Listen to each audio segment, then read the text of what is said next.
Rewmi 24 TV. dal leen ak jàmm mbokk yi ginnaaw ba ñu leen nuyoo ziar leen ginnaaw ba ñu gisee kii di Juan Branco muy ab avocat di défendre kii di Ousmane Sonko ñu nemmeeku ko ci réewum Sénégal ginnaaw sax ba mu ne combat bi mi ngi door a commencé mu ngay porter plainte Macky Sall ak gouvernement am ngir jëf jiñ ko def fii ci Sénégal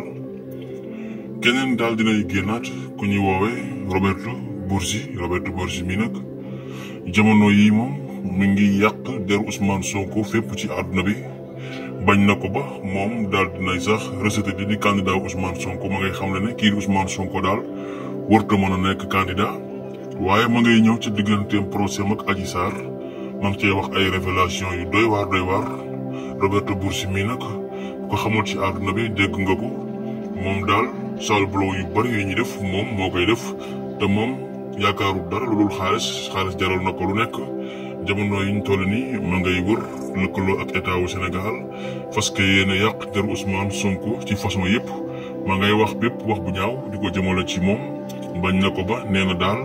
lii di 2024 kii di Ousmane Sonko warta mën a nekk candidat fii ci réewum Sénégal kon boog Roberto Borgi mi ngoog moom saa su ne daal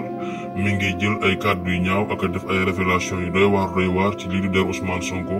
moom Roberto Borgi mi nag ñu bare xam nañ ko fii ci diwaanu àdduna ndax moom moome sax saa su ne rek mu ngay def ay scandale yoo xam ne ñu bari ci àdduna bi ñoo xam ñu ngay ñaawul jëf yooyu nga xam ne moom mi ngi koy def moom Roberto Borgi mi